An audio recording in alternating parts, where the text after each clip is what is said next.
Now, it's been said that a toilet is a simple thing, and that's generally true for something like a flush toilet that uses water, valves, and gravity to accomplish its job. Barring a connection to a sewer line, whether on land, in the air, on the ocean surface, or even below the surface, some form of holding tank is generally used. The difference in a submarine is in the operation of the head, which is nautical jargon for a toilet itself. Simply put, it's a bit more involved than the one you would use at home. So let's learn about how to use a toilet on a submarine. Now board, man your battle station.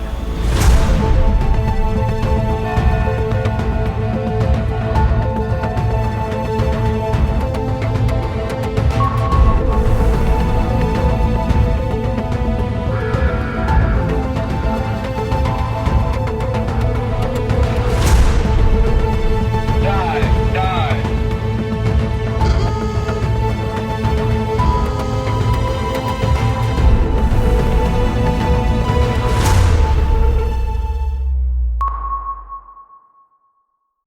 Now, generally speaking, on older submarines, there's kind of a two-step process, and there's a couple of valves you need to actuate on a toilet.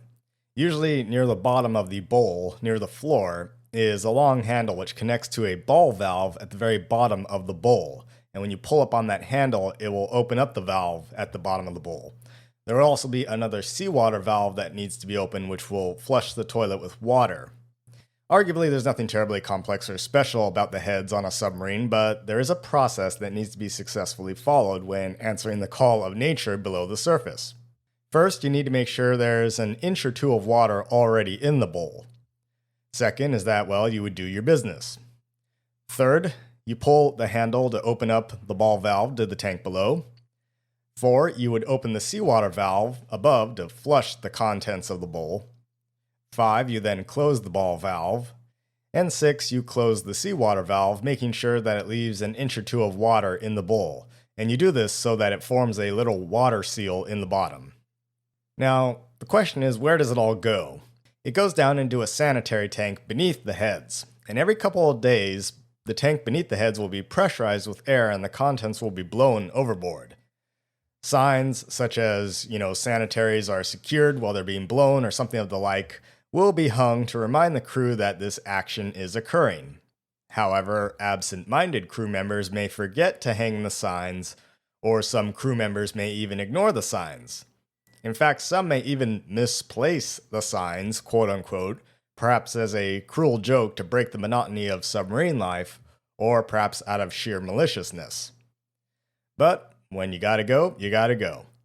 Whatever the case, anyone using the head at this time when the tank is pressurized will not forget what is about to happen.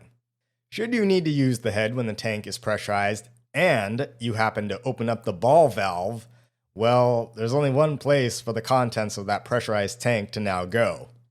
Straight up at you and all over the room.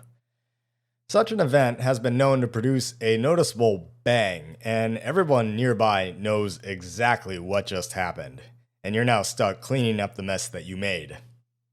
A former Navy submariner, who will remain anonymous, relates the story of how one skipper created an honorary toilet seat for the most recent crew member who committed this faux pas, which they would ignominiously wear around their neck.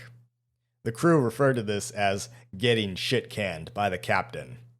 The unlucky crew member would then be counting the days until the next sailor committed the same mistake, upon which the honorary toilet seat would pass on to that sailor.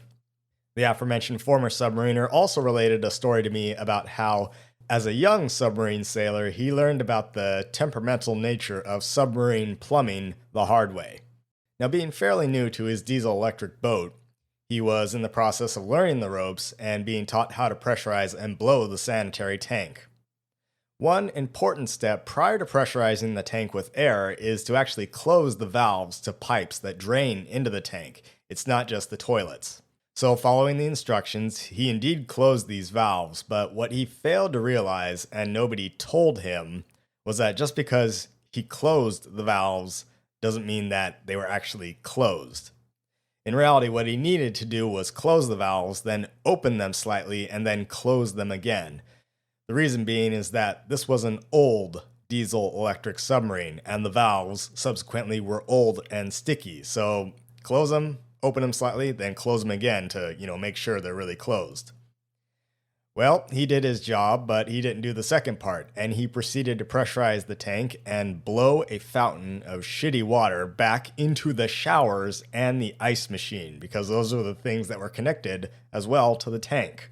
Needless to say, he was not the most popular sailor on board that sub for a while, and nobody used the ice machine for the rest of the patrol. There are further dangers to submarine plumbing, and the following story is an oldie but a goldie. During World War II, Allied submarines used a very similar system of holding waste in a tank before discharging the sewage overboard. However, not all submarines had such a system. In fact, other systems were quite complex. German U-boats saved space and weight by not using a holding tank and instead pumped their waste directly overboard. However, this could only be done while on the surface or at relatively shallow depths, given the lower water pressure. By late war, however, advances in Allied anti-submarine technology and tactics made operations at shallow depth too risky for U-boats. So German engineers developed a new high-pressure system to allow waste to be discharged while at significant depth. Unfortunately, this system was so complex that it required specialist training just to use it properly. It's complex, and it involved operating a series of valves in a precise order to transfer the waste in the right direction through a series of chambers before isolating it in an airlock and using pressurized air to discharge that waste overboard. Reportedly, this complex plumbing system is what ultimately led to the sinking of the German submarine U-1206 on 14 April 1945. A mere 8 days into its first combat patrol, U-1206 was lurking 200 feet beneath the surface of the North Sea off the coast of Scotland.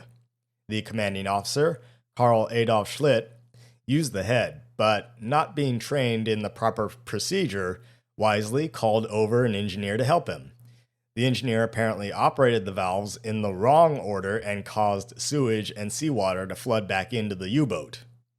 Things went from bad to worse as this water leaked down into the battery compartment, which reacted with the batteries and produced chlorine gas. With the boat filling with toxic fumes, Schlitt ordered the crew to blow ballast and even fire the torpedoes to produce positive buoyancy. When they surfaced, they were quickly spotted and attacked by British aircraft. With his boat taking damage, Schlitt ordered the men to scuttle her and abandon ship.